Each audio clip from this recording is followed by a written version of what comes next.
Sir నమస్తే. నరేంద్ర గారు నమస్తే. నమస్తే అండి. ఇవాళ ఏంటి ఇంత పెద్ద డెసిషన్ తీసుకున్నారు మీరు? ఎందుకంటే ఓవైపు జనసేన పార్టీ పూర్తి స్థాయిలో కాపుల కోసం వర్క్ చేస్తుందని చెప్తున్నారు. అంతేకాకుండా ఈసారి వైసీపీ పార్టీని అధికారంలోంచి దింపకపోతే ఆ సామాజిక వర్గానికి పెద్ద స్థాయిలో నష్టం జరిగే అవకాశం ఉంది. ఎందుకంటే గతంలో ఏదైతే ఈ ఈడబ్ల్యూఎస్ సంబంధించిన దాంట్లో కూడా వాళ్ళు ముందు పోనీ కూడా వచ్చిన 5% కూడా ఆ రిజర్వేషన్ కూడా క్యాన్సిల్ చేసిన వైసీపీతో కలిసి ఇవాళ మీరు ముందుకెళ్లాలని నిర్ణయం తీసుకోవడం చాలా ఆశ్చర్యంగా ఉంది. ఎందుకు, కారణం ఏంటి? మీరు చెప్పిన 3 పాయింట్లలో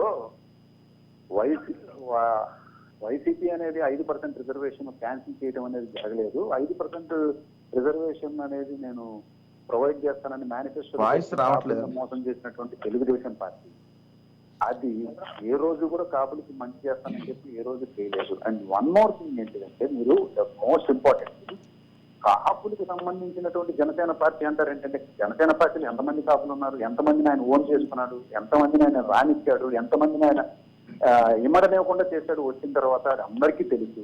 ఎంతో మంది ఆయన యొక్క ప్రవర్తనని ఇమడలేక అది తీసుకెళ్లి పూర్తి స్థాయిలో తెలుగుదేశం కింద కాళ్ళ కింద పెట్టి, ఏదైతే కాపులు అనేవాళ్ళు ఎదగకూడదని చెప్పని అనుకుంటున్నటువంటి పార్టీ దాని కాళ్ళ కింద పెట్టి ఈ జనసేన పార్టీ అండగా ఉందని చెప్పడం అనేది చాలా తప్పుడు విషయం. అని ముఖ్యంగా ఏంటంటే, రంగా గారి అభిమానులు అనే వాళ్ళకి ఎవరికైనా కూడా తెలుగుదేశం పార్టీ అంటే నరనరాల్లో కూడా తెలియని కోపం ఉంటది. ఎందుకంటే కాపుల యొక్క భవిష్యత్తు కళ రంగా గారు అసలు ముఖ్యమంత్రి అయ్యేటువంటి విషయం ని ఆ రోజున నిరాహార దీక్ష చేస్తున్నటువంటి ఆయన్ని చంపేసేసింది. నడి రోడ్డు మీద ఒక ప్రజాప్రతినిధి చంపేసినటువంటి ఒక పార్టీ రంగా గారి ఆశయాలు ఏదైనా ఉన్నాయంటే, మొట్టమొదటి ఆశయం వచ్చేసి స్వార్థపూరితమైనటువంటి రాజకీయ ఎత్తుగడతో వచ్చిన తెలుగుదేశం పార్టీ పతనమే రంగా గారి మొదటి ఆశయం. అలాంటి దాని కిందకి తీసుకెళ్లి కాపులకి ఏదో న్యాయం చేస్తారని చెప్పని జనసేన పార్టీకి మొత్తం కాపులందరూ తోడున్నారు భవిష్యత్తులో. అంటే ఎట్లా జరుగుతుంది చెప్పండి. పోనీ సీఎం ఏమైనా పవన్ కళ్యాణ్ ప్రకటిస్తే ఇప్పుడు చెప్పండి, నేను వచ్చేసేస్తాను, పోనీ అదే పార్టీలో నేను వచ్చేస్తాను. సీఎం ఏమైనా ప్రకటించారా మీరు? తెలుగుదేశం పార్టీ ఉన్న పవన్ కళ్యాణ్ ప్రకటించారా? కేవలం ఏమన్నా ప్రకటించారా? ఏమీ లేకుండా కాపుల భవిష్యత్తు ఇవాళ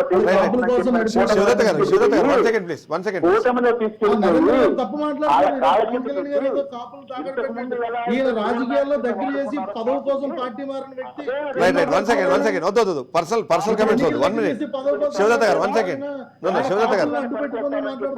ఇన్ని రోజులు ఏం చేశారు?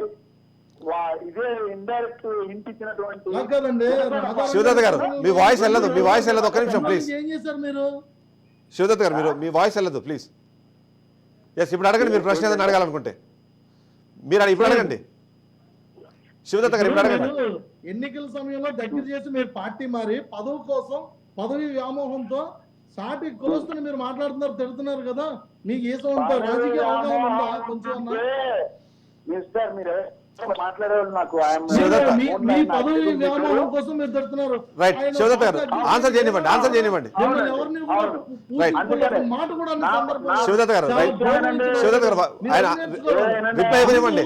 శివదత్త గారు రిప్లై ఇవ్వనివ్వండి ప్లీజ్. వ్యామోహం ఉంటే, నా పదవి వ్యామోహం ఉంటే పవన్ కళ్యాణ్ అనే అతన్ని సీఎం చేయమని నేను ఎందుకు అడుగుతా?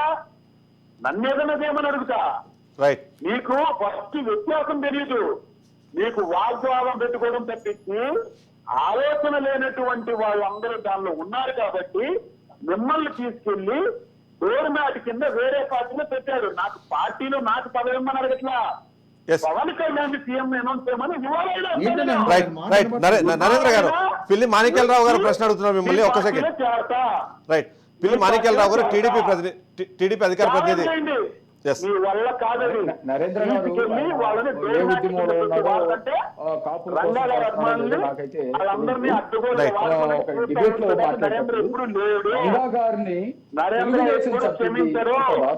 రంగా